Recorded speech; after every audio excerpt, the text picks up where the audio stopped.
Hello. Welcome back to another episode of Prop Talk, the official podcast of the Property Masters Guild. I'm your host on today's episode. My name is Mikey Trudel, and co-hosting with me today, filling in for the wonderful Chris Call, we have Local 44 Property Master and PMG board member, Theresa Corvino. Hello, all. Yeah. So today's a pretty good episode. One that I've been looking forward to for a little while. We have on the podcast going through Zoom right now, coming from New York, I believe. We have That's right. Yeah, that's right. We have Peter Gelfman, Local 52 Prop Master. How's it going? Good. So, also joining us today, we have also another prop master joining us via Zoom. Prop master, Local 52 prop master from New York, Michael Jortner. How's it going, everybody? Yeah, how's it going, man? Going all right. And I wanted to have you guys on today for a plethora of reasons. First of all, you guys both co-prop mastered Fallout, which is the new biggest thing that's going on right now, or that has come out recently, and it's one of the coolest prop shows I've seen in a very long time. So I'm very excited to just really dive into that. And secondly, because you guys have worked together prop mastering on a few shows, right? Yeah, we have. We've done. We started co-prop mastering on a show called The Nick. Steven Soderbergh directed with Clive Owen, a medical show that took place in 1900, and then we did that for 2 seasons. And after we were done with that, we did the Gilded Age season 1. So yeah, we've had about 4 years of co-prop mastering, which has been great. Oh, cool. And did you guys like, how long have you been prop mastering? I guess Michael, let's start with you. I've been prop mastering, I guess, since 2008, perhaps, as a prop master, and working working for other prop masters since 2001. I got Michael beat by a few years. My first prop master job was on a movie called China Girl that Abel Ferrara directed in 1989, I think. And I guess I've done about, 75, 80 projects since then as the prop master. I did a stint for a few years as a lead set dresser too. So tried to cover, the whole gamut of propping. Yeah. Are you guys from New York originally? Yes. Well, we're both from New York originally. Oh, cool. So from New York City. Yeah. So do you guys both have like heavy backgrounds? Like, do you come from a family in the industry, or is it something that you fell into? Peter, I can start with you on that. My dad was a agent and a off-Broadway theater producer back in the 50s and 60s, and then he got into the movie business in New York. From that angle, he was a producer at United Artists in New York, and then he ended up as an independent producer in California on low-budget Roger Corman movies and things like that. So, I was sort of inundated and indoctrinated in the movie business since a young age. But unfortunately, he was never able to sort of get me in as an above the line person. So yeah, I've been propping for a long time. I do not come from anybody in the film business. My family is more in the pharmaceutical business side of things. But I started working in film after college. I was an assistant director for a couple of years on some independent low budget films, and switched over to propping, and have been doing that ever since. Oh, awesome. I know there's a lot of, and I want to get deeper into the separations, kind of differences between what prop masters have to go through in New York as opposed to LA, because we've had a lot of LA prop masters on here, and I know the duties are a lot different. So I'll start. Is co-prop mastering something that really is that a typical thing you see out in New York?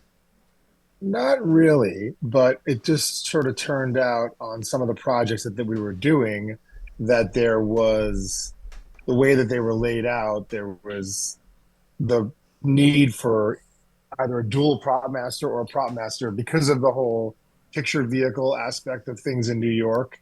We were able to sort of parlay that on some shows when it came to horse and carriages and other rolling stock to be able to have a dual prop master role on paper for that. But we basically worked it out where one of us would work on set the entire time, being a prop master on set, and the other would be prepping and sort of like the rigging crew, so to speak. And we would both prep the job though. Right. Because a lot of these jobs have a position in the budget for in New York for a vehicle coordinator who's a prop person, and they generally get a key rate. That was a sort of a thing that started with TV more than with features. But when we started the Nick, which was, I don't know that anybody has done a job in New York other than us as like actually No. co-prop masters. But there are a lot of jobs where there's a person getting paid as the prop master and a person getting paid as the vehicle coordinator who gets a key rate. And then sometimes there's a third key position, which is the onset prop master, but that's a TV thing that has developed over the last, I don't know, 15 years or so. Um, but we were able to sort of negotiate a co-role on the Nick because I started a little bit before Michael. It, because I think originally it was supposed to be Brad Einhorn was supposed to be the prop master on the show, and he was coming from LA. So when he came to New York, there had to be a manned, like a local 52 prop master to go along with the 44 prop master. And then when Brad couldn't do the job, and I had started prepping and Michael was starting, the producer said, well, we were budgeted for two prop masters, so why don't you guys both just do it? And we said, well, as long as we're both getting the same rate and the same kit rental, yeah, we're happy to do it. It makes our lives much easier. Oh, interesting. So when you guys get hired as co-prop masters, do you get to both bring your trailers and stuff on? We have worked that out, yes. I mean, basically what we've done is we've made one trailer be the main trailer on set, but the other trailer has been used to either like either be the trailer that goes ahead with all the gear and props that need to be set up in advance, or has been used like on Fallout. That trailer was used primarily to transport the power armor suits wherever they might be playing all over on every location. Yeah, we drove And both of so them it out became too. like a mobile workplace for the guys from Legacy. It stored all the suits that we had and all the gear associated with that. But usually what ends up happening is there's so much material that has to go from place to place that instead of having multiple swing trucks going and doing pickups, we're able to put everything on two trailers and send them off. Is Yeah. that an interesting relationship to learn to navigate two department heads working together and how you divide it up, what fell where and creative It's a conversations? it's a nonstop battle. We just like fight. We fight like cats and dogs all the time.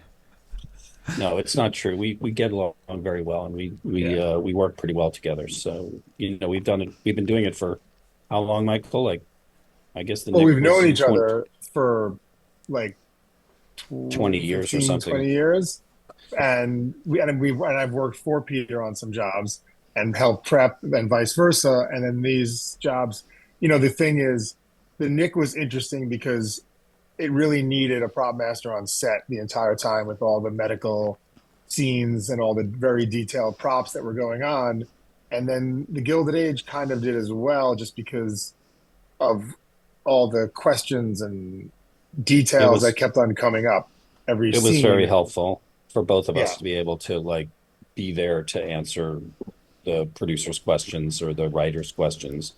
having both done a lot of the research, it really does, it gives us a little team to work with, which is not to say that we don't have that when we have just our usual assistants and stuff, but it seems a little bit, I don't know, you seem a little bit more authoritative if there's two department heads and either of them can answer questions. Well, and it's the eternal struggle, right? Which is so much harder in television of like needing to be in two places at once to Yeah, prep what's moving exactly. forward and still be able to, oversee what's happening on set. And You all of know, these shows end up having multiple units as you get halfway through, and Yeah. then you're not sort of, then you have somebody that can sort of take care of that as well. and you're not losing your onset second who you're relying on for the day-to-day onset stuff because there's another prop master that can go ahead and use his onset second for um but I think that a little bit is sort of based on the sort of European system, I guess. I did a movie a long time ago called The Last of the Mohicans that had a pretty much a British crew that worked the East Coast North Carolina shoot, and they Mm. had a prop master who was basically the outside prop, and they had a onset prop master, and some of what we've done has sort of worked that way too. Although, I think that that's sort of where we got the idea from. I'm not sure, but Yeah, I've seen a couple shows out here in the TV world anyway that has done the dual prop master thing, but usually how I've seen is when it's been like the tight schedules and shooting and stuff like that, you usually have like the leapfrogging prop masters. So you'll have one do all the even episodes and then one do the odd episodes. So that way there's always somebody able to be on meetings, but even also able to check it out on set and stuff. Is that similar to how you guys work, or do you have Not one person that's in charge of something or a bigger thing that you guys let me know? we well, sort it of sorry, we sort go of go ahead. go, work out everything kind of together. Like I think we conceptualize things on our own and then come together and figure out what everything needs to be. And then how it's going to sort of go on set, we kind of discuss it. But then when we're filming, usually one of us or will be where the shooting crew is, and the other one will be sort of in the office or going to the next location or the next week's location that requires a lot of work and sort of dealing with all the pieces and things that come up from that. We haven't really been doing that kind of episodic shows together, like a Law and Order or something like that, where they do have rotating prop masters sometimes. Episode A, episode B, episode C. Um, Everything that we've done together has been block shot, so it can't really work that way. It's much more Yeah, like a 6 hour or 8 hour feature that we're working on. yeah, We're So we jumping have from one big location to the next. So someone needs to be at one location, someone needs to be at the other, and sort of, you know, And it's not like you get one director that one person's working with and another director that another person's working with. So, you know, we just got to cover the whole gamut of everybody. so in that case, then do you guys like share all the main responsibilities and just double team everything, or do you guys have certain specialties that one will take care of? Well, I don't think that we really think of it that way. It's we really try and just share all the responsibilities as much as possible. Oh, nice. Michael these days is much stronger on set than I am. I will say that he is a lot better on set than I am anymore. About 10 years older than Michael and a little bit worn down by 40 years of standing on set. So I definitely tend to like to be the advanced man more than being the standby. But I'm happy to do it yeah. occasionally.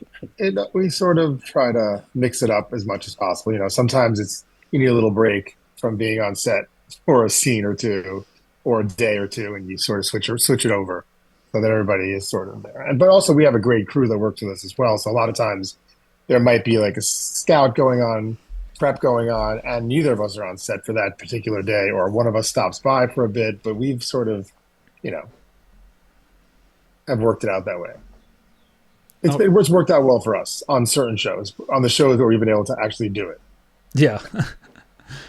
And let's talk about a little bit of the New York system and just the differences and stuff like that, because I know you guys handle a lot of like the picture cars, and we've had a lot of people asking us about that too. What you guys handle that we kind of don't hear in LA. That has to take up a lot of your time, and I hear it's okay for you guys to have like e-fans and special effects type of stuff on your trailers and certain stuff. Yeah. We hope to not do that. Like, Yeah. we'd love to have special effects, dealing with as much of their stuff as possible. But sometimes on a job where there's not that much special effects, you'll find that some days something comes up and they're not on for that day. So Production managers love to lay off the special effects department here. Oh, there's nothing going on. We're outside. There's no smoke. There's no nothing. But meanwhile, they forget that there's we have to set up a tent with the heaters. And I mean, a lot of the stuff is the unit department out there, or the craft service department. And we do cover a lot of that. A lot of heating issues come up. We do carry some. We butt heads a little bit with the special effects department, not frequently. They're also in New York. The special effects guys are in our same division of our same local. So we're all prop people here, and we sort of agree to help each other when need be. But we don't want to step on their toes too much, because we don't want them to, we want them to be able to have as many people as they need to have on to man the job. So, we try and make it all work out between us. But sometimes they ask us to get a fan or we've stopped carrying smoke machines, but we draw the line there. But we do deal with picture vehicles, which can be very time consuming. And also that, involves finding them, sourcing them, having people that can repaint things, do the upholstery, do all the rigs for, tow rigs and what have you. So you end up finding yourself, very much occupied with that if you're doing that on the job as well. And sometimes it's helpful to have somebody else who can go and deal with some of that while you're dealing with other stuff. Are animals still in the prop department in New York? I know Yes. it's something transitioning a lot in Los Angeles. They still are. I mean, to the point that we're we have responsible to be involved. We're responsible for, usually the producers ask us who we like in the animal wrangling world. Yeah, to provide the hire, trainer. And then we're the sort of go-between between production, between the AD department and the animal department. Although, we don't have the licenses to handle them. We don't have the, the permits and whatnot. So Or the desire. Yeah. to deal with the fact that the dog isn't behaving properly. But, it does come back and, hit you in the face every once in a while. Like, Right. if the dog doesn't perform right, you're like, what's wrong with this dog? You're like, no, it's a dog. Yeah. You had also mentioned that you said like heaters and tents and stuff like that. Is that for like where actors are hanging out and where villages and stuff? We do tents for Video Village and for actors. And so sometimes there's depending on the show, it's producers village, directors village, and actors tents. So you end up carrying 4 to 5 tents for each on a job that are constantly moving around. So a lot of it is based on New York's, desire to have the ability to have as many people within our department as we can. There's a lot of responsibilities that probably, could be more easily handled maybe by some other production department that was staffed with non-union people. But, Local 52 is a sort of an old school local, and they don't really believe in giving away our work. So, so we've hung on to a certain amount of things that maybe are questionable that we should rubber be mat with. over electrical cables. Most of that's directors' chairs and heaters and most of that's Teamster work out here. We've heard the stories of when it used to be our work. Yeah. Way back when.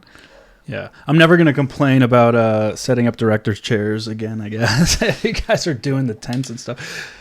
With going into all that, then how is it easy to fight for more manpower within your departments to the UPMs and line producer? Or is that still always a challenge? Still a challenge. I think that there was a time when everybody thought that you can do the job with three people, prop master and two assistants on set, and that's slowly become four and five. But usually, you start off talking about four, and then after half of prep, you end up with more, and then as soon as people are on, they just end up staying on because there's so much going on, every day. Yeah, Yeah. and tandem units going on in Yeah, the TV world and stuff. You end up with four, five, six, seven, eight people in your department all the time. And when they say, "Oh, well, we need to have more tents set up," then you say, "Well, we need to have more people on to right. handle that."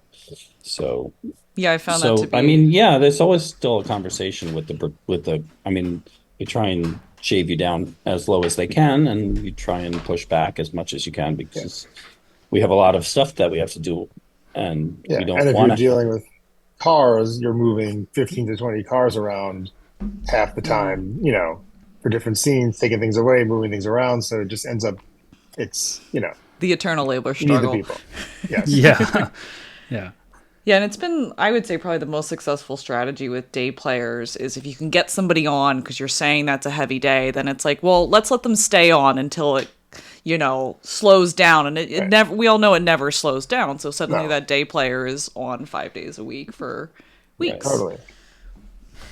Yeah. And someone that's Yeah. been working on your show is more valuable than letting them go and bringing someone else on who hasn't been there, Well, and that's the eternal to struggle, start right? working. Is reminding Yeah. people how in charge we are of continuity and preserving the creative. And, you can't, to just Yeah. slot in a day player is so much of an on ramp for explaining to people the look of a show or how that Oh, show is yeah. being run on The, set. Totally.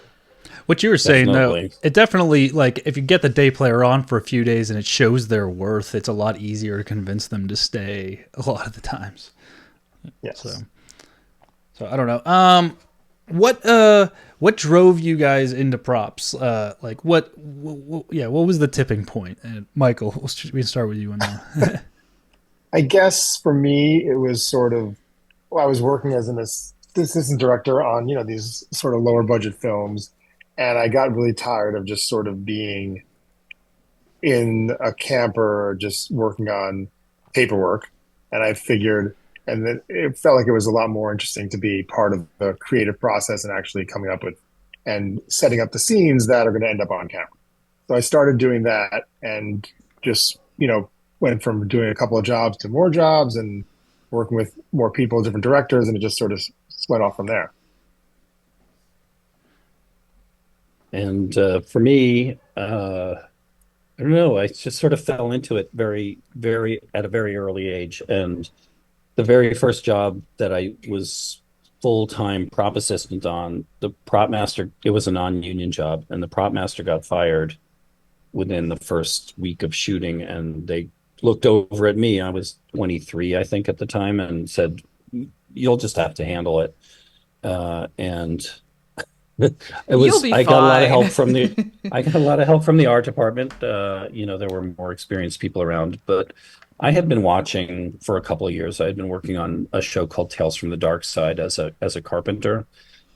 Started as an art PA and moved up to the carpentry department. And the carpenters on those non-union shows did everything, like all the set dressing that 52 guys do, like laying tile and putting up curtains and wallpaper and all that stuff. So that was good training, and I was watching the prop people work, and it seemed like they had a little bit of an easier time because they didn't actually have to, install cabinets. Um, so I was interested in getting into that. So when this job came up, China Girl it was, I think, and I just jumped at it, and uh, the prop master got fired, as I said, and I stepped into their shoes, and I was like, I guess I can do this. This seems like a reasonable thing to do. And then not only did I was that my first prop master job, but that job got organized by the union at the time, which was Oh, NAVIT, nice. which was this secondary union in New York, and I was basically just ushered into a union card with NABIT. And I did about 5 years, I think, before the 1991 merger between NABIT and 52. And during that time, I was mostly working as a set dresser. But I had done a couple of other Abel Ferrara movies in that time period, and as the prop master, um, because it went so well on the first one. um, and so when I got into 52, it was a sort of a natural progression into becoming a prop master with them, even though I was still pretty young at the time. The NABIT merger, once that merged, pretty much you're just now a local 52 prop master, and you said you got in under set dressing. Can you work the same, or on China Girl? Well, yes. In New York, set dressing and props is the same local, and you can cross over as you want. There's no restriction between moving between classifications within the prop special department. effects or props or set dressing. And set decorating, which I think is in 44. The decorators are not in the same. They're in 44. They're just not in the same classification, and that's one of the tougher things. I think with set decorators, they can only set decorate. They can't shop or buy or set dress or do any of that stuff. They can literally only set decorate, and that's it.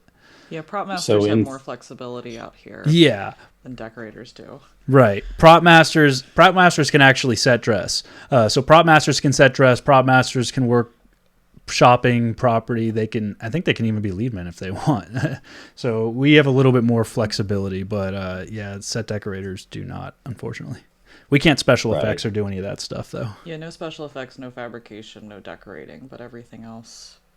Yeah. Do you think people do out there, like, because you can work in any craft, do people tend to bounce around, or do people tend to find their niche? I think people find their niche most of the time, but I do think that if you're sort of just interested in working for a bit and not doing a job, people do sometimes work for their friends in other capacities, just to get extra days here or there.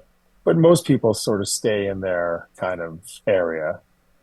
A lot of people find masters that find themselves working as lead men or decorators very often.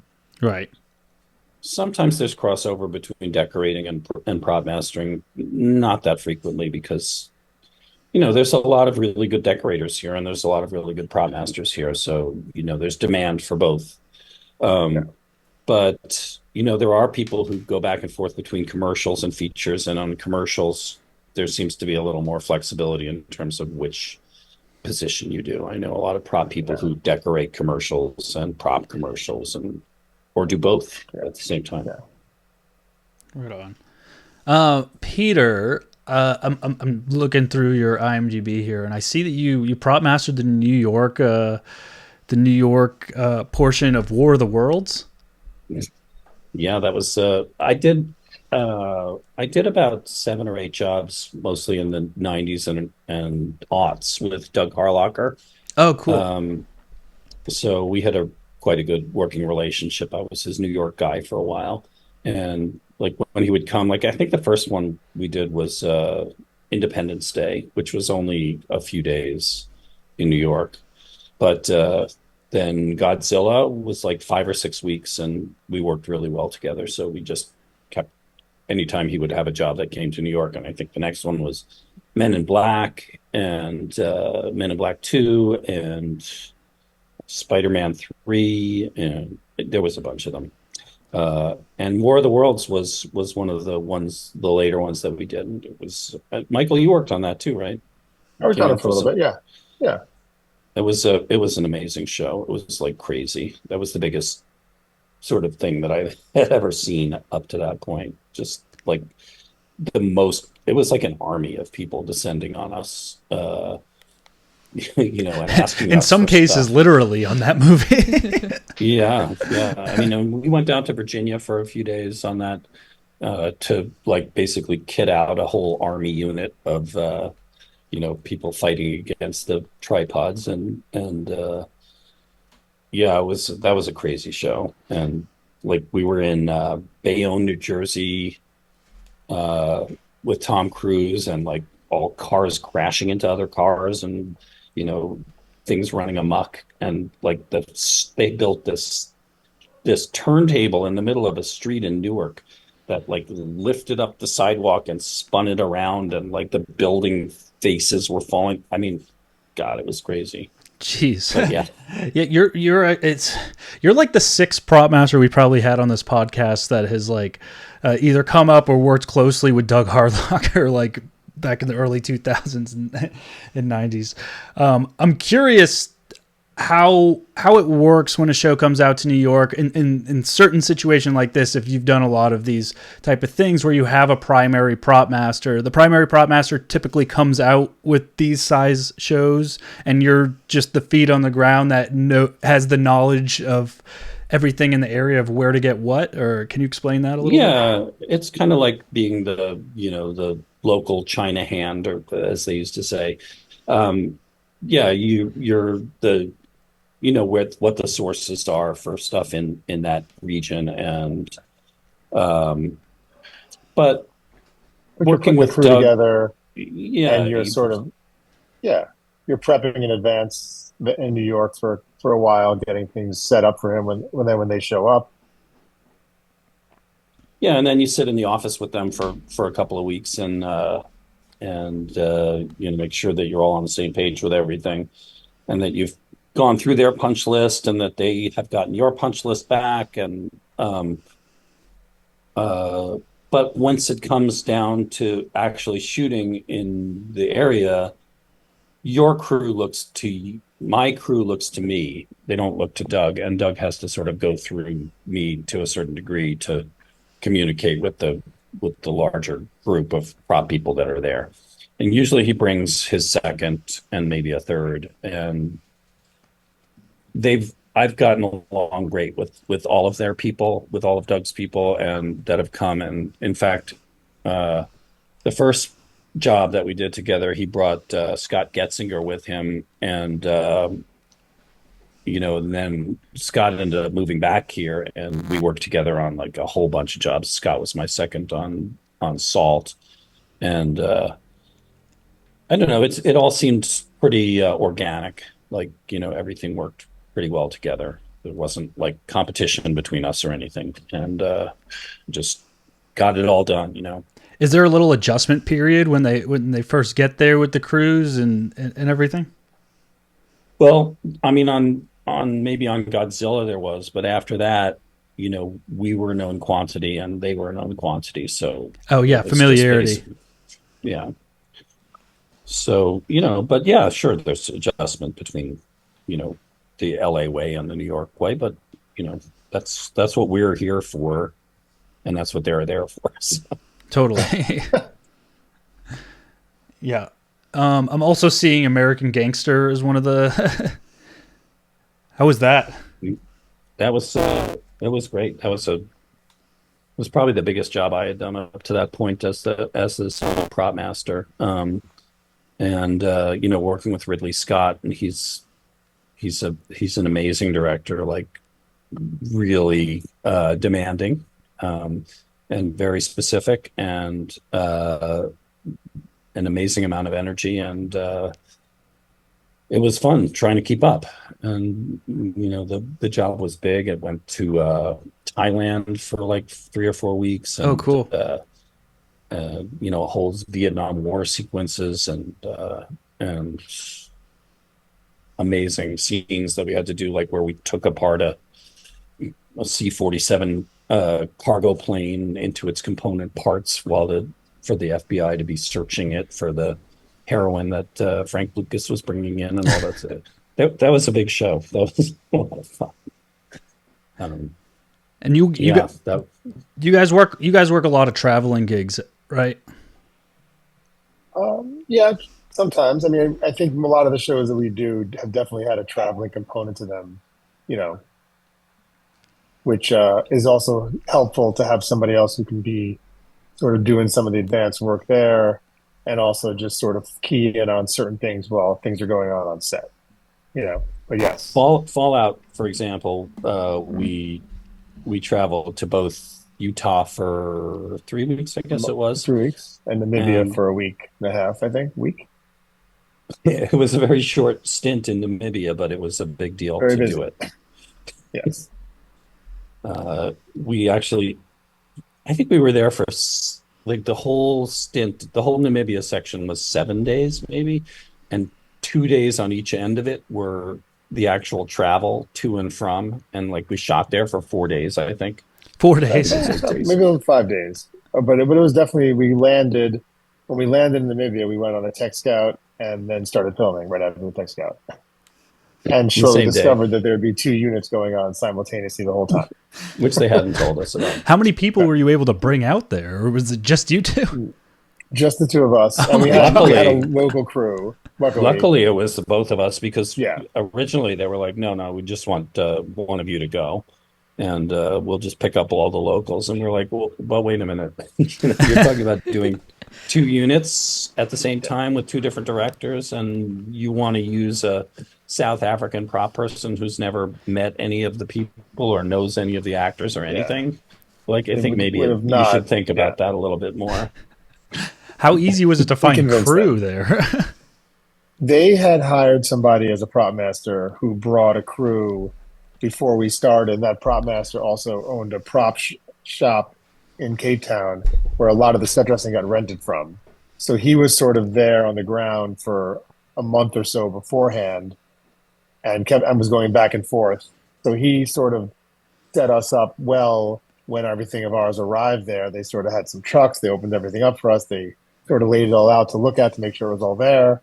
And then we just went right in. And they were great. They had helpers that basically brought us everything we needed. And we were spanned across this property where one unit was like an hour away from the other most of the time in the middle of the desert. So it sort of helped out that we had a crew that could just bring us things and both of us could communicate and know what the other unit was doing. So we kept on sharing all the props between both units the whole time.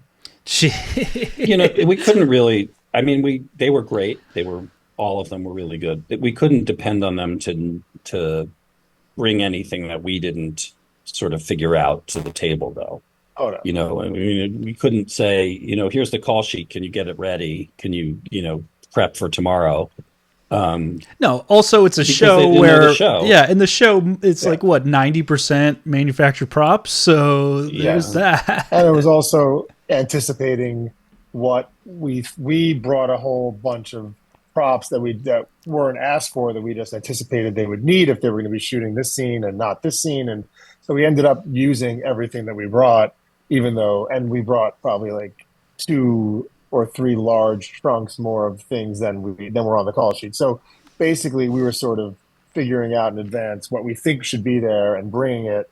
And then they were asking for exactly what we had brought. And then we were fabricating new things when we were there that came up in new scenes. So it just sort of ended up being, a little bit of a. I think I mean, originally they told us that we could bring one, what are those things called? The U-8s that you put on an airplane, that we could bring one. Oh, yeah. And we ended up bringing, I think, 4, maybe 2 or 3 or something. We just well, what if we do this? And what if we do that? And they're like, yeah, you're right. We should probably bring those things. And then we ended up bringing a lot I of flew stuff. with like 4 more pieces of luggage that had everything else that got added. Literally, Michael carried a lot of very important hero props with him in his personal baggage. Thank God he did, because a lot of the stuff got held up because a lot of it looked like weaponry, and they really wanted to look into it. And yeah, pretty much everything from that show looks like it could be a bomb, I think, in some way. Yes. The only thing that really got held up the most were all the iPhones in the Pip-Boys. They they did not want to give them up at customs. You guys are smuggling iPhones into Namibia, like to sell them to the rebels or something. Before we get, because I'm going to spend a lot of time on Fallout, but before we get too deep into it, there's just a couple things I want to talk about real quick, and that's the Gilded Age, which you guys both did as a co-prop master team, right? Yes. And you're doing right now. Am I allowed to say that? I'm doing it. I think Michael's in the middle of a pretty high profile biopic of Bob Dylan at the moment. Oh, very That's cool. a big reveal to say. But Gilded Age starts shooting in beginning of July, and I was available to do it. And I think, so having done season one, I felt a little more confident that, now we're on season three, it's a little bit easier. A lot of established props and mostly the work that we did in season one to prepare to build a sort of prop house full of stuff has been done. So it's a little bit easier. So So I feel a little more there's confident about pretty doing much it by myself. there's pretty much a full warehouse already filled of established props from that show. Excuse me There one sure sec. is. I'll be back in 1 second. Sure. Yeah, there's a giant prop room. In addition to the set dressing, there's just a giant room of stuff that not only stuff that we established and used and established as hero props, but all kinds of stuff that we had for background. There's and we in season one had to figure out, whose carriage was which, Yeah. and that's all been figured out. And Oh yeah, the at this carriages are you guys. That's right. and at this point, they're not that interested in like trying to make a lot of like big new steps. So we're after season one and two, they don't want to expand the show so much. They want to keep it, as sort of limited. So that makes it a little easier because we can just say this is the Russell carriage and this is the Brooke carriage, and that's what we used in the first season. And it's only supposed to be 6 months later, so can we use the same stuff? They're like, yes, absolutely. So we don't have to get everything reapproved and so on. So establishing a show like that, how much prep did you have to kind of go through all the research, and how deep down the rabbit hole did you go? Did you have to like go through all the Downtown Abbey stuff and try to figure out and directly relate? Or No, we didn't have to do much Downton Abbey research, although I think we both had seen the show. But we prepped that show for a long time, right? We Yeah, were on we for it's about sort five of. months, I mean, something we like so we that. prepped it for a while, and then just before we were about to start filming, COVID happened and we shut down. So oh there was a large lull of time, and then we came back and we got an additional month and a half to sort of ramp back up. So we ended up getting a little extra prep time there, but you know, it was By another the one of time those we shows that constantly was being prepped as we were going because everything was evolving and the scripts kept on changing and as they started going, things got bigger and bigger, and we sort of ended up, you know, Yeah, I learning a mean, lot more as we started shooting. you can't really prep for Troy too much in advance of when you get there.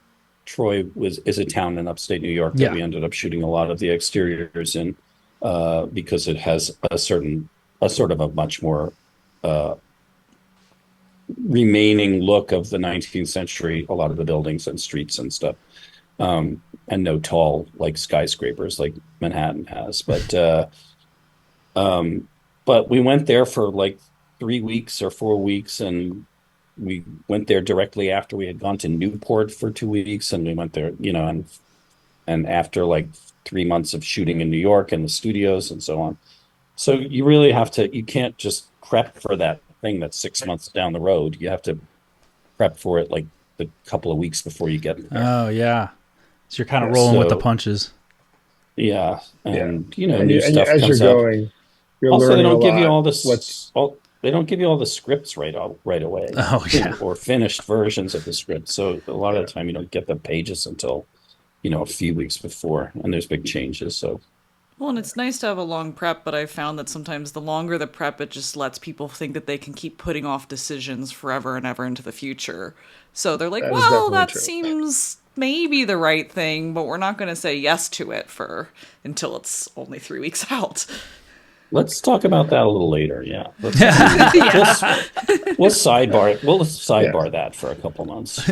Yeah, I also thought on Gilded Age, a lot of things as we were doing them, the scenes in the future ended up getting bigger and bigger because they sort of saw what was sort of happening. And so once we started doing like dinner scenes that looked grand, as the script evolved, they wanted everything to be bigger than it was. Or we had maybe a week and a half in Newport where we were shooting all these kitchen scenes in this mansion back to back, and every day we had like a full kitchen in the back of this museum that was pumping out food and scenes, trays and trays of things going up that was meant to be going upstairs to these big ballroom dinners, and it just kept on, evolving more and more. So it was sort of hard to, you know, Yeah, didn't we have to like have a truck sent up? We had shot a scene that was the aftermath of all of these kitchen scenes first in our stage set that was like this big grand groaning board of this huge table of food that we had set up for a party that one of the families was supposed to have set uh, that nobody came to, and they ended up having to throw all the food away. So then we, like a month and a half later, we're shooting in the kitchen at the Elms in Newport, and they're like, "Well, all of that food should just come back down into the kitchen." So we had to like send a truck back down to New York to pick up all of the the fake food that we had made to put on the table and bring it back down to the kitchen. and we made all the stuff that was real. We made that all To down make it twice, yeah, yeah. yeah, yeah. That's funny. Another one more thing. I guess we're going to talk about Fallout for a while. The last thing is I wanted to ask Michael. I just saw last week Ghostbusters, the new Ghostbusters movie, and which takes place in New York. And I was so disappointed when the credit rolls came up and I saw that it was shot in Europe, and I was like, no, why? Shot in London. But then I saw your name, which I was happy. At least they got a little bit of peace. So what went on there? They did the opening chase sequence in New York. Oh, cool. And then we had a lot of other. We were meant to do a whole ending piece in New York as well, but this was sort of happening during the SAG strike that was going on at the time. So they were very concerned about having a very high profile job going on as the writers were on strike, when the director and the head writer were supposed to be coming there and doing it. So they kept themselves in London, and we did all the second unit stuff in New York. How much second unit work was there? It was probably a month of work. We did a large sequence of all the we did the opening sequence, and then we did all the moments that were kind of when the sort of ghosts were taking over New York City, and there was all these sequences in Coney Island and other parts where you saw that the city was freezing over. We did all those scenes. Oh, cool. But did you guys do any like Ghostbuster chase scenes or any of that stuff? Nah, we had doubles doing a couple of a couple of chase scenes. We had a couple of rubber proton packs. Oh, cool. Running around down here and other stuff like that. Yeah. Yeah. And the little RTV and we had one of the obviously one of the Ectos vehicles down here as well. So we had some stuff going on. Yeah, so disappointing that it's shot over there. Yeah. Okay, let's get into Fallout then. So I think I mentioned it before we started recording to Peter real quick. I'm not a big video game, I'm not a huge video game person. Fallout's one of the only games, though, that I religiously played as they came out. And I think I played every single game twice, because you can play them 3 times and it's still a completely different game every single time. And it's just fun. So I'm kind of a massive fan. And I was one of those fans that was I didn't have very high expectations for the show. But they kind of they hit the nail on the head in almost every single corner, which was refreshing. And I do think it's one of the best shows I've seen in a very, very long time. I also want to say I think it's a prop person's dream show, because you're dealing with a period piece, but also 200 years into the future based on that period of 1950 pretty much, and the adaptation of what it comes to. But it's also a fantasy piece, and you're making things that never existed and didn't exist. So it kind of hits all the corners of prop mastering that manufactured prop masters like to hit. So my first question for you guys is, did you ever play any of the games before you guys prop mastered the show? No, I did not. Me too. No is the answer. We'd heard of it. I'd heard of it, but as a phenomenon, I'm culturally aware of it, but had never played it. But once we were hired onto it, interestingly, we were actually hired for a different job, and by the Kilter people, by who ended up running Fallout. We were supposed to do a show called Ancillary Justice, which was a Hugo Award-winning sort of space opera that Jonah really wanted to do, that took place on across the galaxy and 20 different planets and a lot of aliens and stuff, Star Wars-y kind of thing.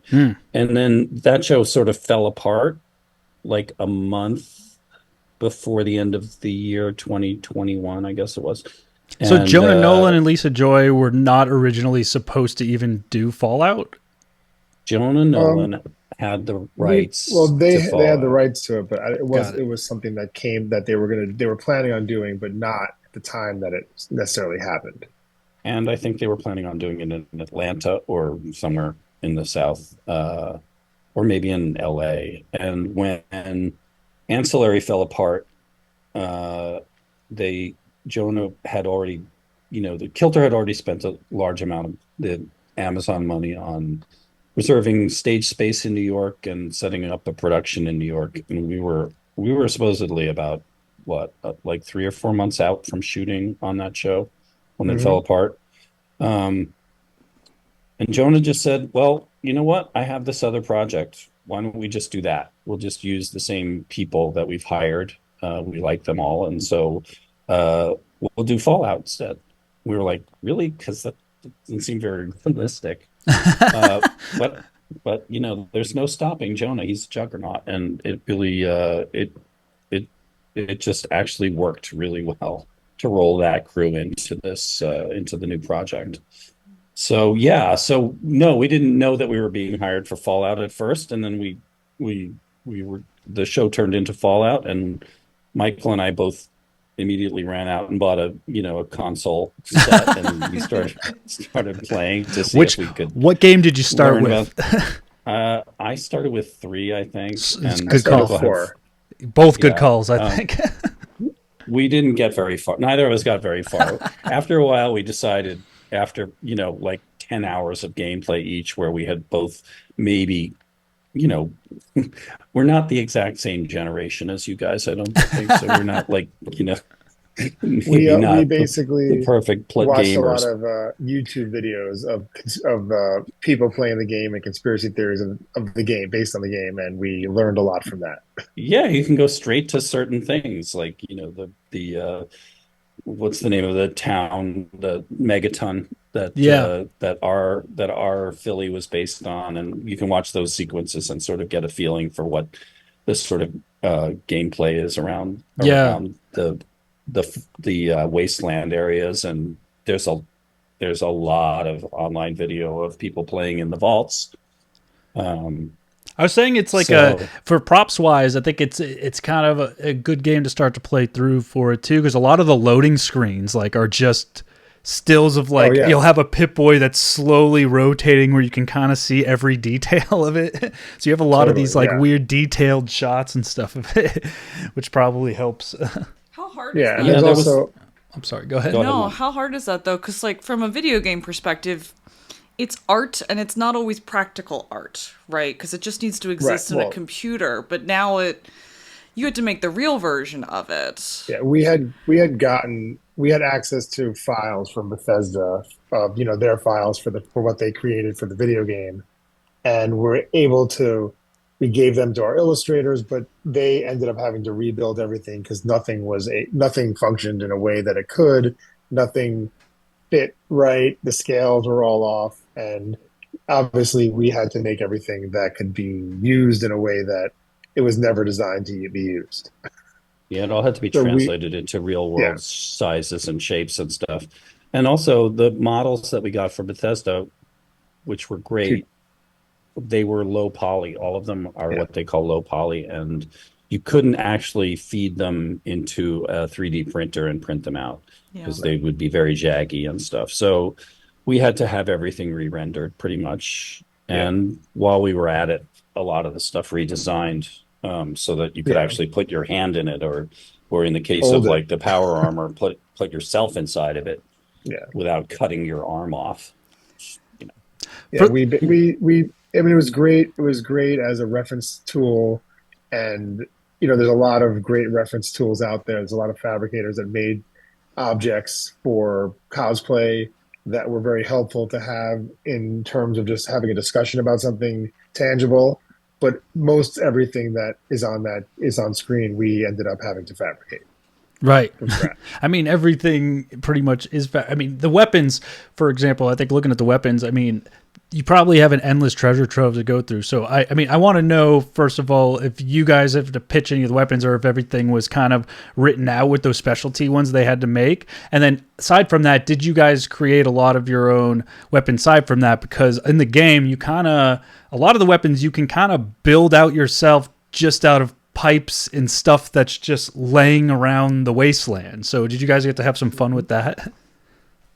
We we did. I mean, we definitely had a hand in choosing and pitching the weapons that we thought would be the right ones to use. Like had suggestions. There were certain weapons that Jonah definitely wanted, and the showrunners Graham and Geneva definitely wanted to see, and we work with them to bring those weapons into the game, into the show, but from the game. But there was a lot of times that we sort of had meetings where we would have an array of different designs of weapons that were either from the game that we adapted or versions of something from the game that we went off on a tangent with, that we sort of pitched to them. And a lot of things, ended up, there were so many weapons that a lot of things ended up getting into the show.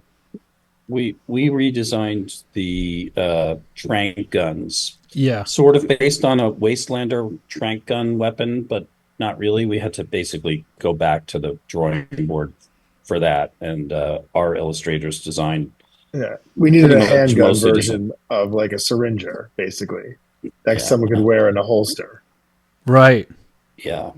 And even the rifle version was different Yeah. from the one in the game. We did have one of the direct copy from the syringer in the game made, but we never ended up using it. And we were pretty faithful to a lot of the weaponry, but like the guns that the ghoul had, Yeah. a lot of those came out of Jonah's Westworld brain. Right. Like He did. there is a pistol shotgun like somewhere deep in the annals of like Fallout 76 or somewhere, but Jonah really had a specific idea about what that should be based on some weird Russian weapon that he had seen somewhere, the revolver shotgun. And yeah, I don't think the revolver shotgun is in the game, just a No. sort of a No, handheld shotgun. but the repeating rifle, his rifle was based on a rifle that was in the game that we adapted to. And we definitely, obviously, the 10 millimeter pistol knew we needed to make. We didn't know exactly when it was going to come into play in the show, but we definitely knew that it was going to be something that would And the assault he would rifle yeah. that the power armor guys have, that's straight out of the game. Yeah. We wanted to We do more with the minigun that, we actually were able to get that sort of customized based off of the model in the game, I think. Yeah, I think any of the Pretty, Brotherhood stuff is probably, I mean, you got so many references there because everything else is kind of, I think from game to game kind of changes just to the settings that's around. The Brotherhood is the stuff that kind of stays the same in almost every single game that you play. And it has a very distinct look and it carries over. And it's always like the goal is to get that T60 armor and the minigun and all that stuff, yeah. We tried to make the minigun so that it could be a hand carried version for the power armor, but it was just too heavy to actually You can't have make it that lighter. actually happen. Yes. it's interesting because, we were trying to economize a little bit and we ended up with, there's the minigun that the power armor has in the Vertibird. And I guess we tried to get that to be a carryable one, and we couldn't quite figure out how to. So it always had to be on a tripod there or on a stand. Did the But we did. miniguns function? Like, did they actually have to fire? And did you guys do like blank firing or anything like that? No, We did no we blank did no firing at blank all. firing in the entire show. It was all post production Got But it. the gun fire. barrel was motorized, so it did rotate when you pulled the trigger on the minigun. So the motor would spin and the barrel would spin. So it's having some And we functionality what pretty Yes. much made it so heavy and made it impossible to be a hand carry? Yeah, I think so. I mean, it had a Yeah, big and it motor was and big. also cast. It had cast parts that were metal, cast parts that were rubber, cast parts that were plastic. It was a heavy object. I think the like barrels, the magazines for the minigun weighed about 5 or 10 pounds each. Mm.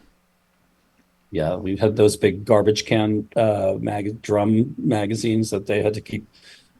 We had to have our squires be able to reload them and so on. And so yeah, it became impractical to try Yeah. and use that as a hand carry. But we did build a bunch of the assault rifles, which was pretty tricky. And we had a couple of different sizes of those, like a Yeah, long one and a short one that we could, but we always had to have those inside of the Squire caddy bags. bags that we Yeah.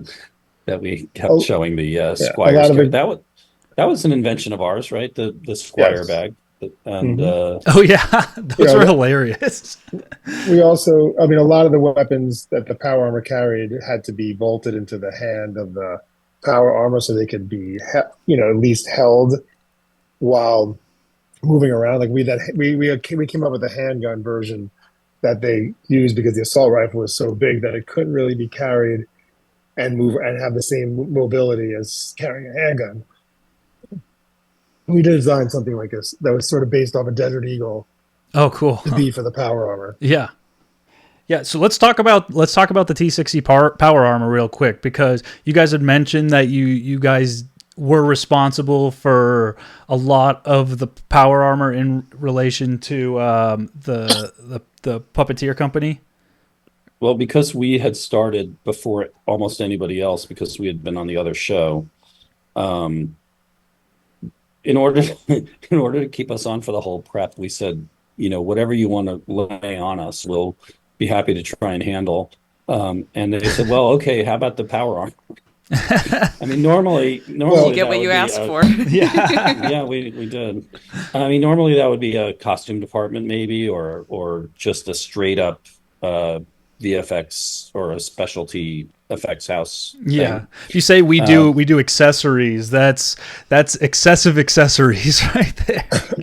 Well, it ended so up being sort of us coming up with a plan of what we thought was needed and what needed to happen in all the scenes. And so we were able to sort of pitch to the producers how many suits we thought were needed, what they needed to do, and then we went and got bids from several companies, and obviously ended up with Legacy.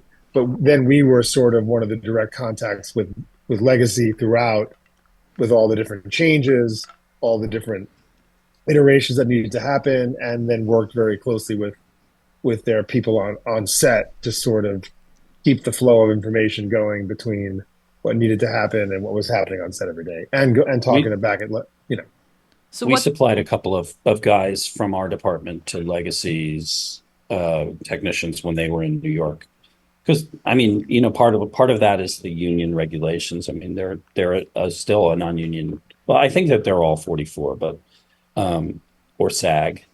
But in New York, we sort of had to man them a little bit, and Yeah. that was great. It was really good experience for some of our people to learn, how a lot of that works. It's very complicated, Also, it was uh, very labor intensive because everything was very large and needed to be and moved kept around from place to place. So it and was kept sort of a breaking yeah, and had to be repaired all yes, the time. I mean, a lot of we cable do this, ties. Mm. and we had actually bought in prep a couple of cosplay suits that had been made by cosplay guys to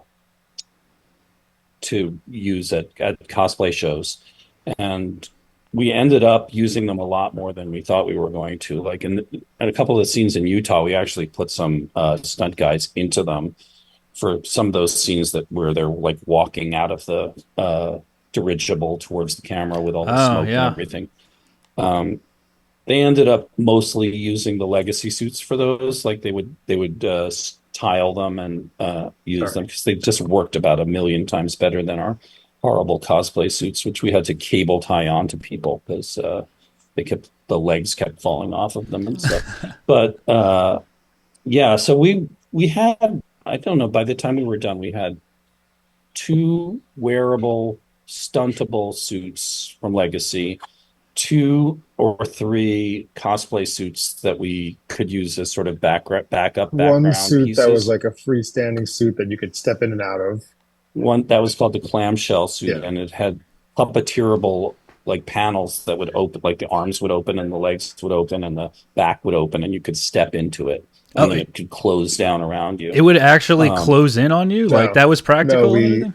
no, it was all, they were going to make it with motors, but it was going to be too, it would have been too challenging because it was the type of thing where if one of the motors were to get shifted or damaged, it would never work anymore. And the suit was moving around so Yeah. much. And it would just, so we ended up using wires and monofilament, and like six of us would pull back a piece and we would let them all go at the same time. And it would but I close think up. it could close over somebody. It Yeah. was It designed would definitely close over so that you somebody. could Yes. stand inside there and have it close over you.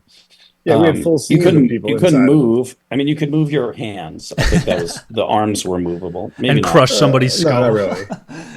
Yeah, I It was like think it was when basically a sculpted piece that you could stand in, and there was a helmet that got put on that they had to control to open the visor of the helmet so that the person could you could see the person's see face the at person's certain face. times. That's an adaptation that's different from Yeah. the game because in the game you never open the front of the helmet, only the backs.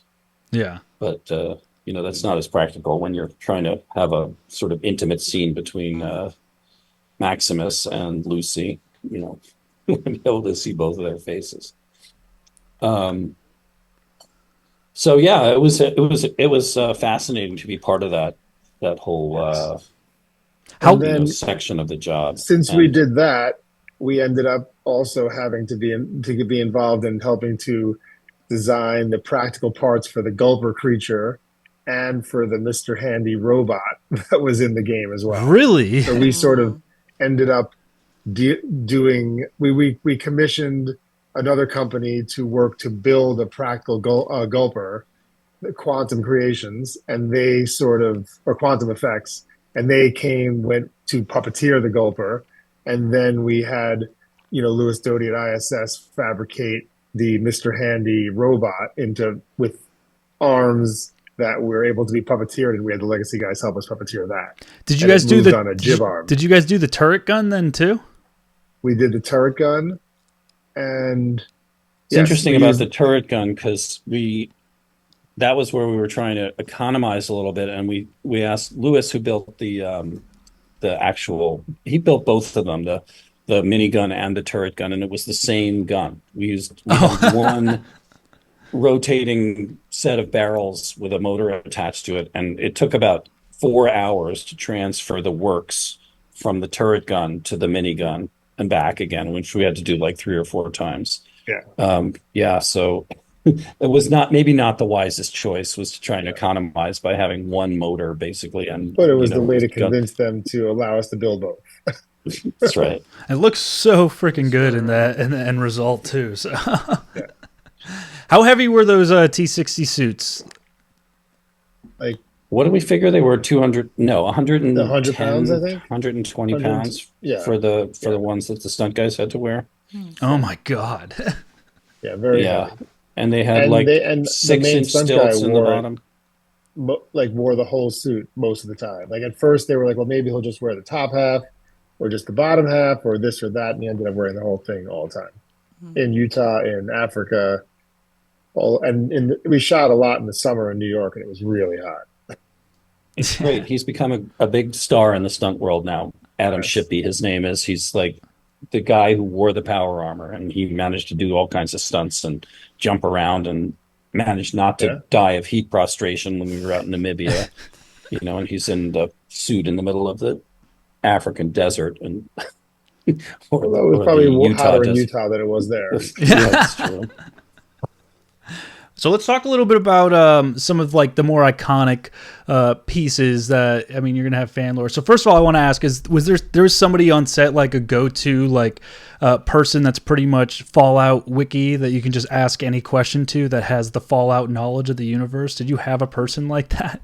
Not really. No, we had a lot of prep to become as knowledgeable as we could, and there was a person who was on set most of the time who was associated with Bethesda, who was around, just sort of keeping an eye on things. This guy James Altman, who was great. And other than that, it was sort of what do you got?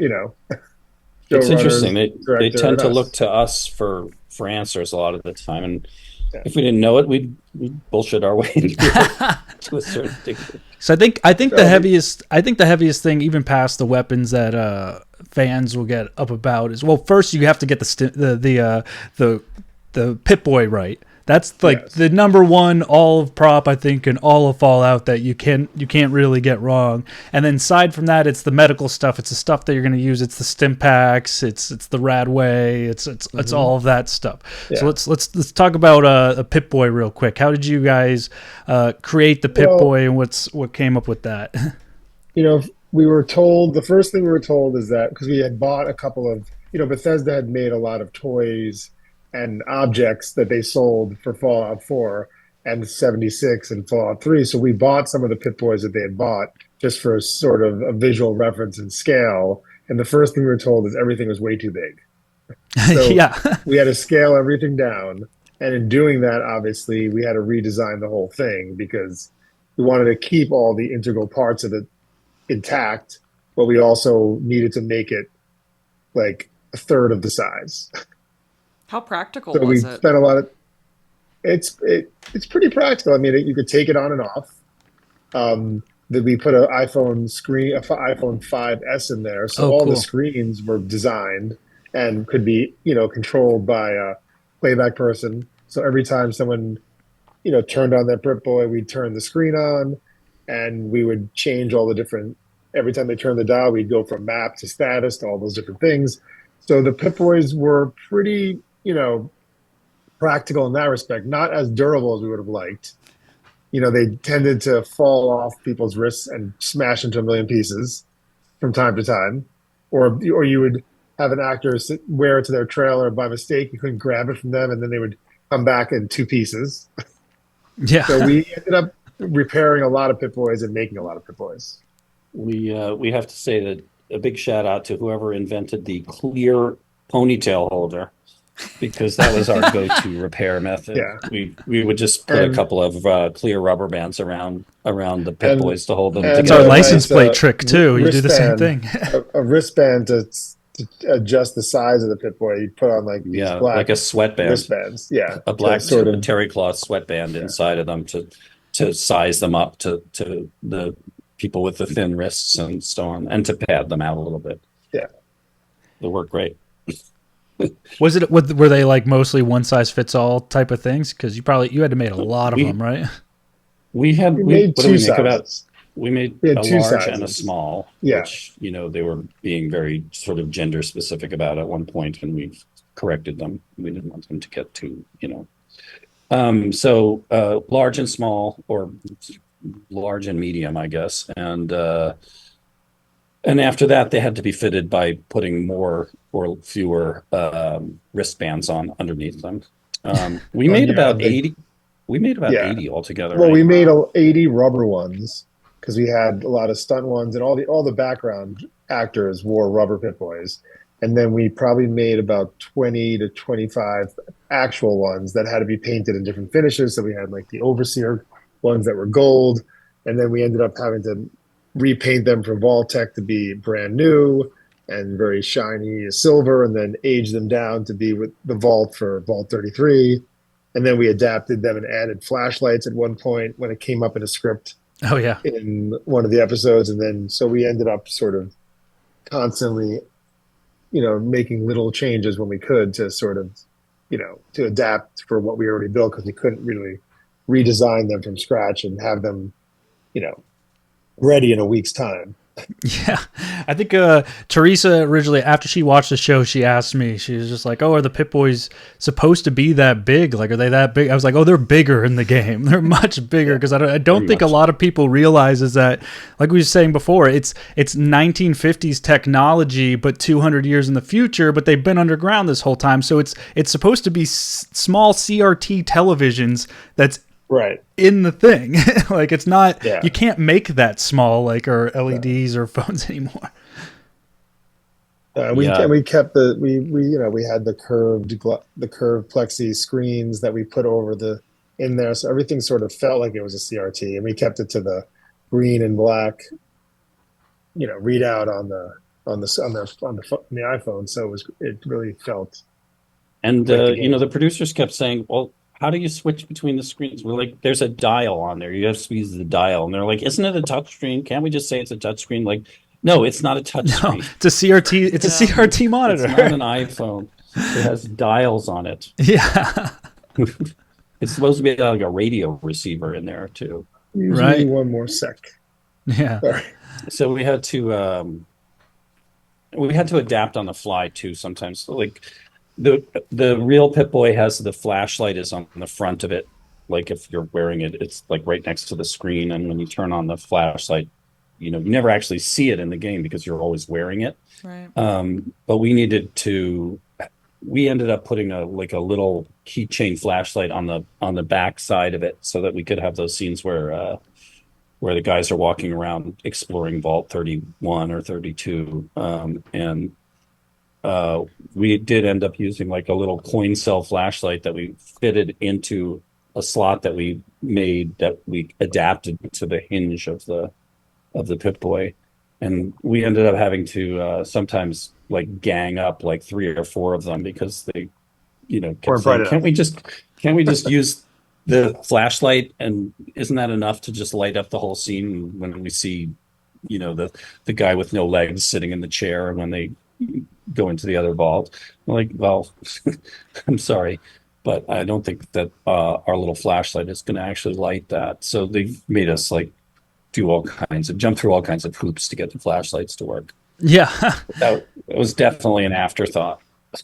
Yeah, I saw like something that you did geek out a little bit about as fans watching it is that even like in the vaults where you kind of see a lot of people in like the deep background, you could see a lot of times on the screens they still had that like health man kind of walking.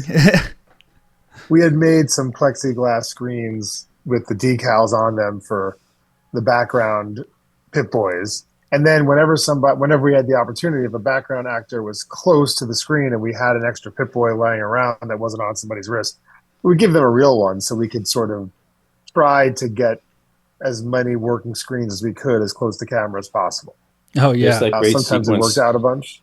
That we had really a lot of fun with when they go into the Vault 32 after it had been pillaged by the raiders, and there's all these vaulters with like various horrible wounds, and we were able to put the dead Pip-Boy on Vault Boy on the Pip-Boys that the corpses were wearing. Oh yeah. In addition to like doing things like putting egg beaters through their skulls and stuff. Yeah. Yeah, we also ended up dealing a lot with all the corpses and dead bodies that we were sort of tasked with dressing around the set as well.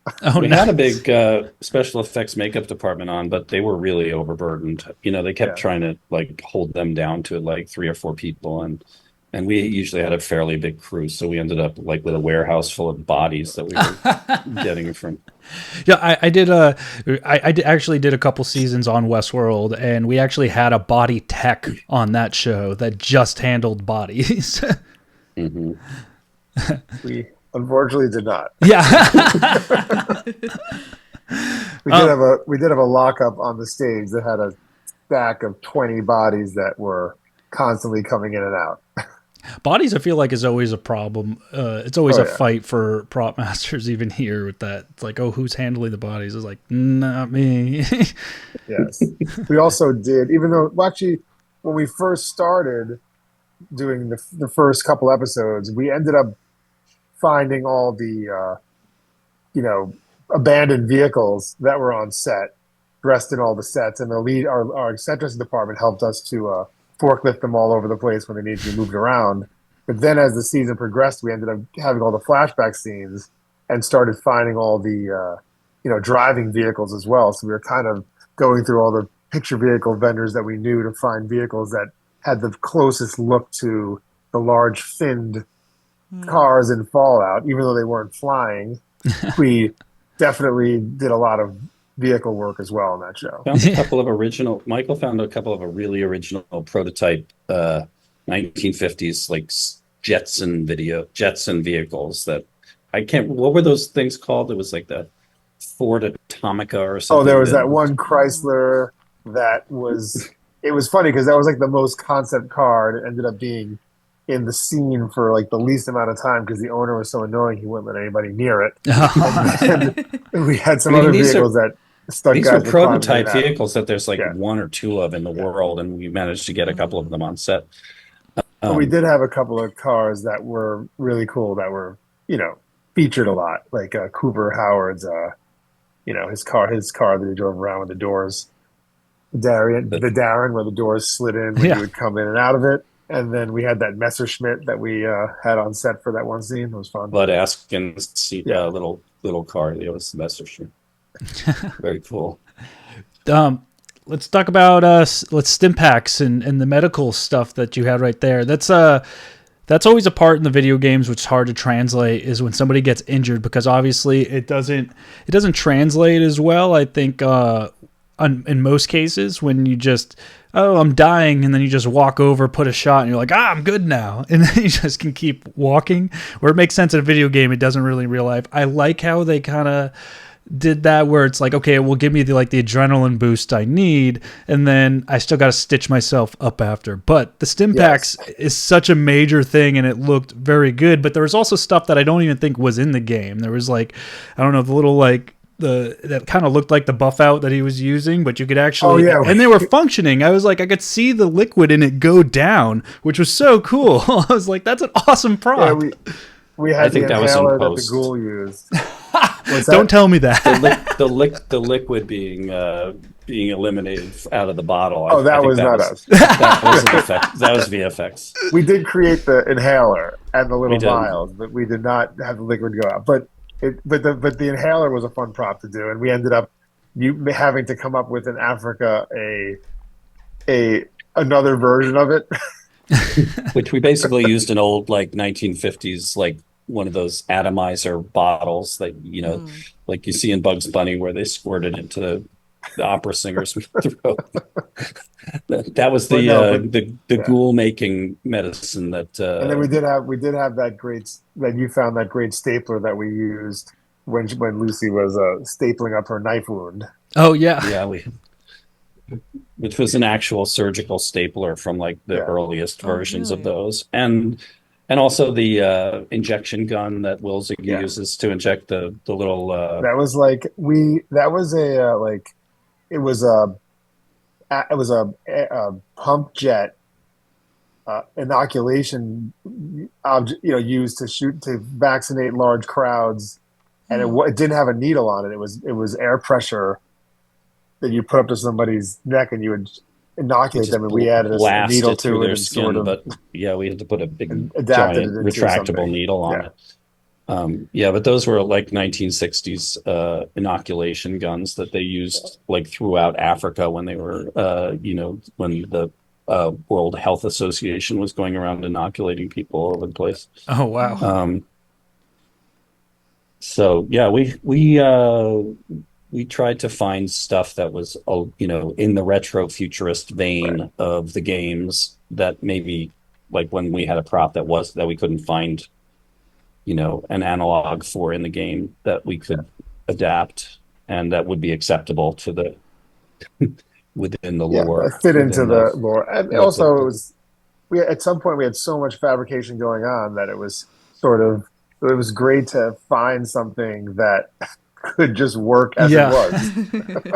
Yeah, like the scintillators. Michael found these great. I guess they're sort of Geiger countery things that they Yeah, used to sell to uranium prospectors in the 60s out west, which were these like chrome silver pistol looking things that had like a little meter on the back that would say whether there was radiation present or something.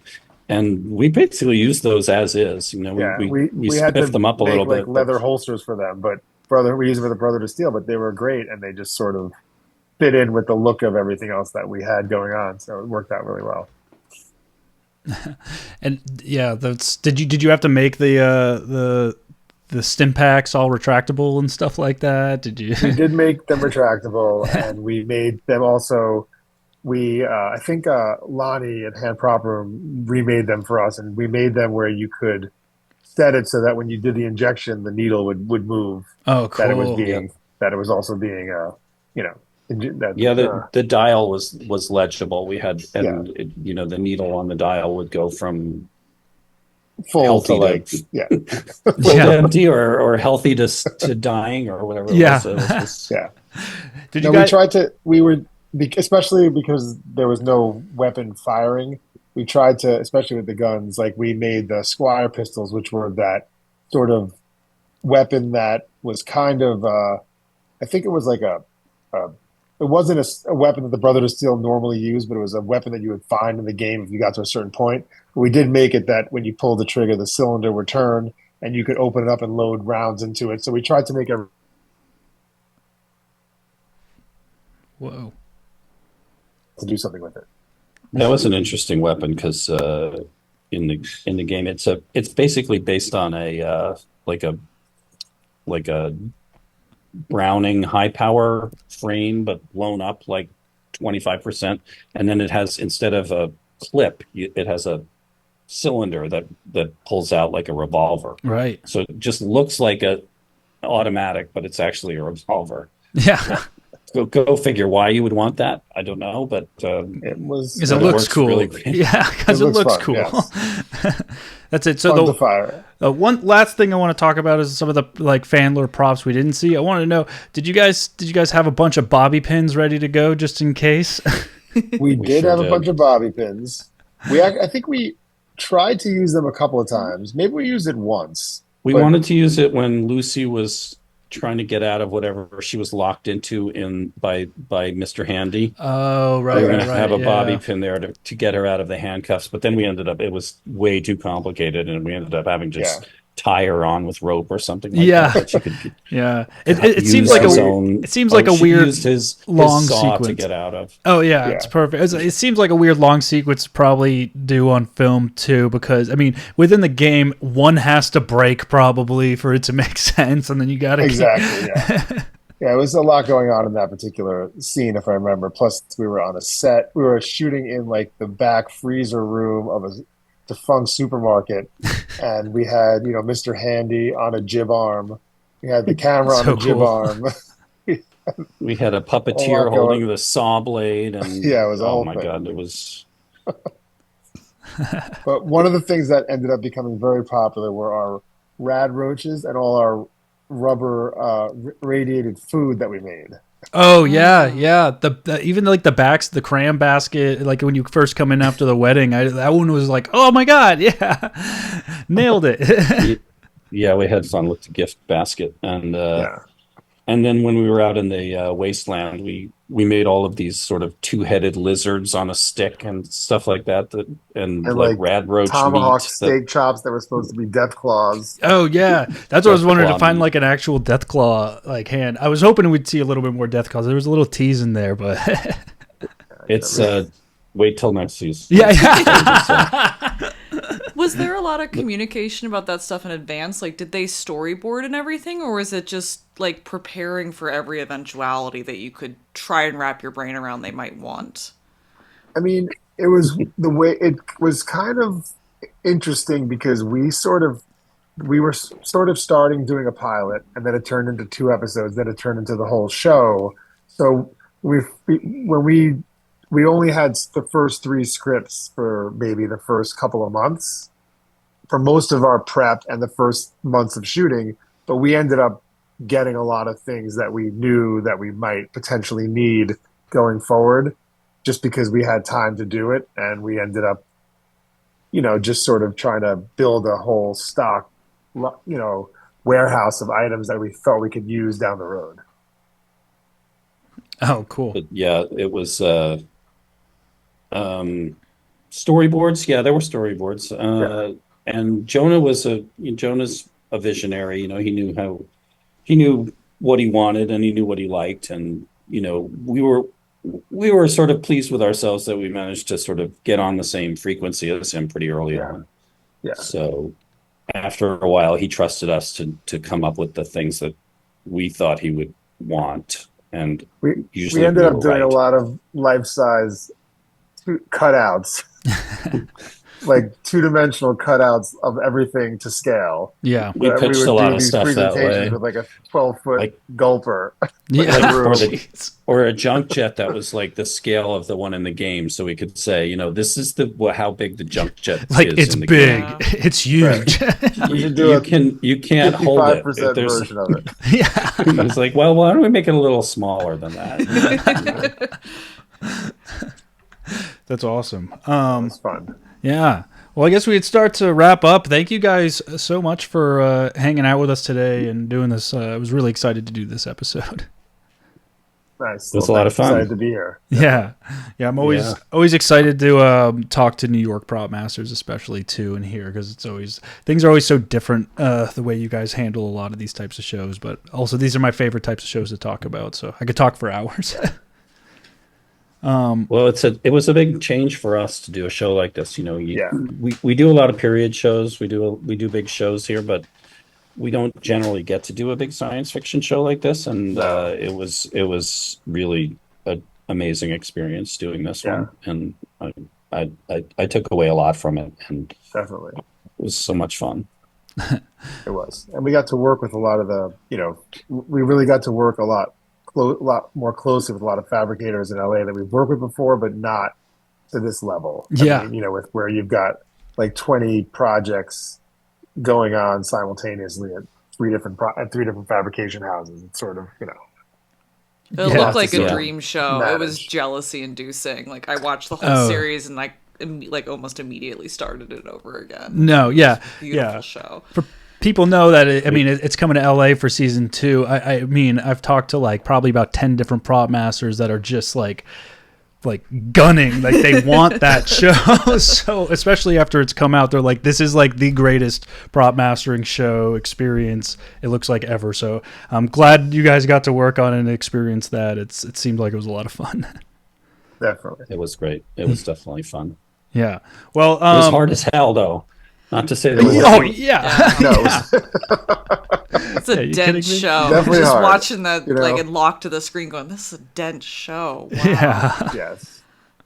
And it was one of those things where, as you do it, because we would go make it through so many scenes that then it was just expected, like, oh, they'll just figure out what needs to, what needs to happen here. They got what's it. going on? What are the background carrying? Oh, they'll just figure that out. Don't worry about it. Yeah.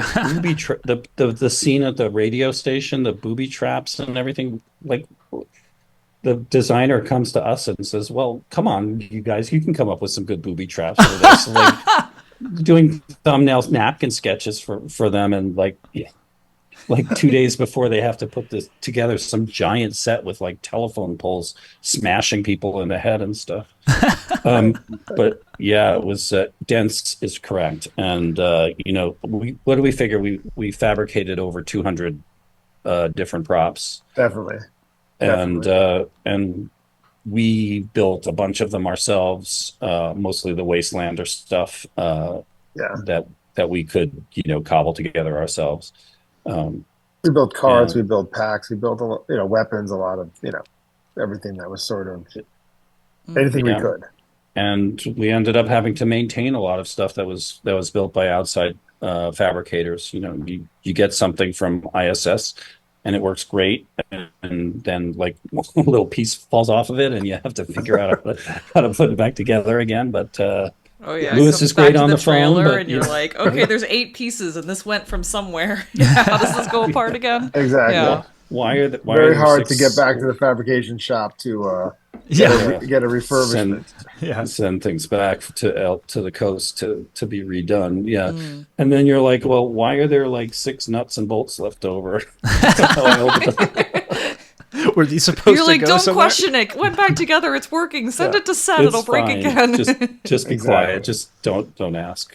You're Put better those off in the not corner knowing. for now. Well, that's awesome. Yeah, I guess we'll wrap up. Thank you guys again. I want to put out a final reminder to prop masters out there. The PMG is holding its first ever award show for prop masters. So the deadline to submit your shows is June 10th. So go over to MacGuffinAwards.com, or you can also check it out at PMGAwards.com. Submit your shows for the 2023 season.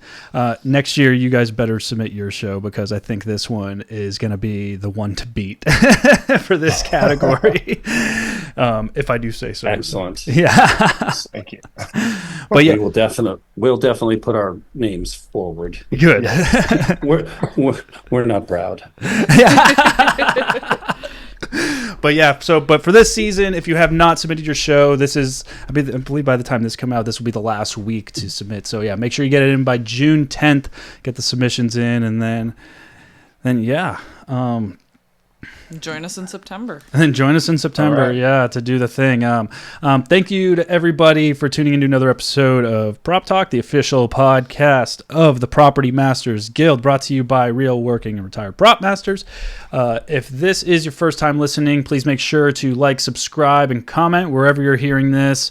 We're also on YouTube now, so you can go check us out, watch us, subscribe there, and comment. We'd like to hear from you. If you want to know more information to the Property Masters Guild or have any questions for us here at Prop Talk, make sure to go over to propertymastersguild.org. We're also on Instagram @_the PMG. We're at all other socials too. Hit us up if you want to hear from a certain prop master on the show, or if you have any questions and you want to hear a certain topic. We'd love to hear your suggestions, and we'll try to do our best to do an episode on it. Yeah, that's it. Till next time. Bye, guys. Bye. Thanks. Yeah.